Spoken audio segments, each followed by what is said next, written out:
তুমি আমার রক্ষা করো ভাই। ভাই আপনি আমার আর মারেন না। তাহলে বল তুই কে? আমি আমি পাগল। তোর নাম কি? আমি পাগল। আমি এখান থেকে সোজা থানায় যাবো, তারপর পুলিশ নিয়ে আসবো, তারপর দেখতেছি আপনারা কয়দিন জামালের লুকায় রাখেন। আসসালামু আলাইকুম দর্শক বন্ধুরা, আজকের ভিডিও শুরু করছি একটি প্রশ্ন দিয়ে।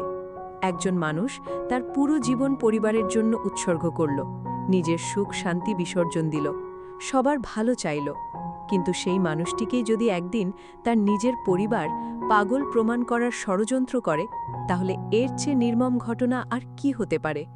বিশ্বাস করুন, বদসুরত নাটকের আজকের পর্বটি শুধু একটি নাটকের পর্ব ছিল না, বরং ছিল বিশ্বাসঘাতকতা, লোভ, প্রতারণা এবং একজন অসহায় মানুষের কান্নার গল্প। আজকের এপিসোডে এমন কিছু দৃশ্য দেখানো হয়েছে যা দেখে অনেক দর্শক আবেগপ্রবণ হয়ে পড়েছেন। বিশেষ করে জামালের সাথে যা হয়েছে তা হয়তো কোনো শত্রুও তার শত্রুর সাথে করতে চাইবে না। আর সবচেয়ে অবাক করার বিষয় হলো, জামালের বিরুদ্ধে ষড়যন্ত্র করেছে বাইরের কেউ নয়, বরং তার সবচেয়ে কাছের মানুষগুলো। আজকের ভিডিওতে আমরা ধাপে ধাপে বিশ্লেষণ করব পুরো এপিসোডের প্রতিটি গুরুত্বপূর্ণ ঘটনা, খুঁজে বের করার চেষ্টা করব চরিত্রগুলোর আসল উদ্দেশ্য, আর ভিডিওর শেষের দিকে জানিয়ে দেব আগামী 46 নম্বর পর্বের সবচেয়ে বড় এবং বিস্ফোরক আপডেট।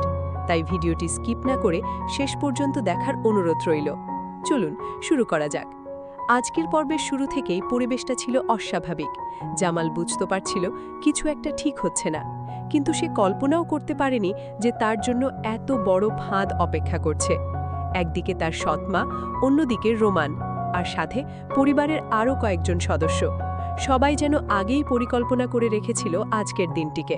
তারা ধীরে ধীরে জামালকে এমন একটি পরিস্থিতিতে নিয়ে যায় যেখান থেকে বের হওয়ার তার পক্ষে প্রায় অসম্ভব হয়ে পড়ে।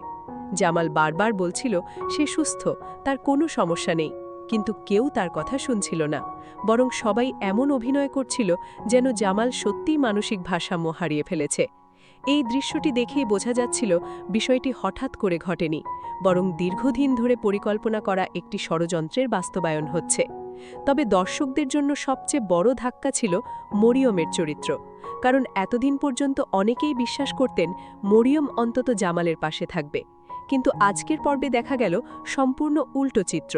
জামাল যখন অসহায়ভাবে মরিয়মের দিকে তাকিয়ে সাহায্য চাইছিল, তখন মরিয়মের চোখে কোনো মায়া ছিল না, বরং ছিল জয়ের আনন্দ। সেই মুহূর্তে মনে হচ্ছিল জামালকে সবচেয়ে বড় আঘাত দিয়েছে তার নিজের স্ত্রী। জামাল বারবার বলছিল, মরিয়ম আমাকে বাঁচাও, আমি কিছু করিনি। কিন্তু মরিয়মের উত্তর যেন জামালের বুকের ভেতর শেষ আশাটুকুও ভেঙে দেয়। আর এখানেই পরিচালক দেখিয়ে দিয়েছেন লোভ একজন মানুষকে কতটা নিষ্ঠুর করে তুলতে পারে। এরপর আসে আরেকটি গুরুত্বপূর্ণ ঘটনা। জামাল সুযোগ বুঝে সেখান থেকে পালিয়ে যাওয়ার চেষ্টা করে। সেই মুহূর্তে দর্শকদের মনে একটাই আশা ছিল, হয়তো এবার জামাল বেঁচে যাবে, হয়তো কেউ তার কথা বিশ্বাস করবে, হয়তো সত্যিটা প্রকাশ পেতে শুরু করবে। কিন্তু গল্প তখনও অনেক বাকি। পালানোর পর জামাল চেয়ারম্যানের সামনে এসে পড়ে।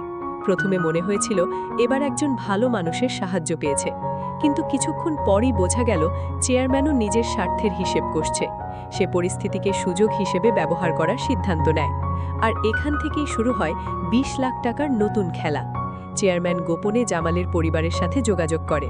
সে জানিয়ে দেয় জামাল তার কাছে আছে, তবে জামালকে ফেরত নিতে হলে দিতে হবে মোটা অঙ্কের টাকা।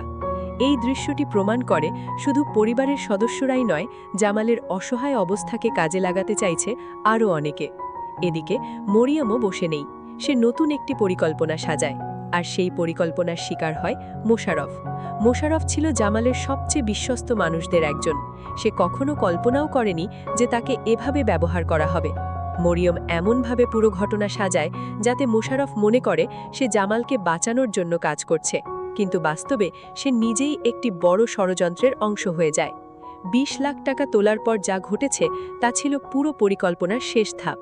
রোমান ঠিক সময়ে এসে মোশাররফকে আটকায়, আর মুহূর্তের মধ্যেই একজন বিশ্বস্ত কর্মচারীকে চোরে পরিণত করে দেয়।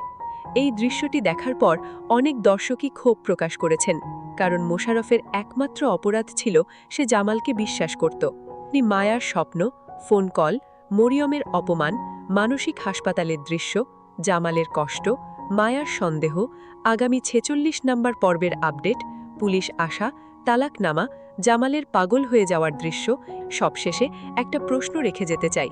জামালের জীবনে কি সত্যিই সব শেষ হয়ে যাচ্ছে, নাকি আল্লাহর ইচ্ছায় এমন কেউ আসবে যে তার জীবনের সবচেয়ে অন্ধকার সময়ে আলো হয়ে দাঁড়াবে?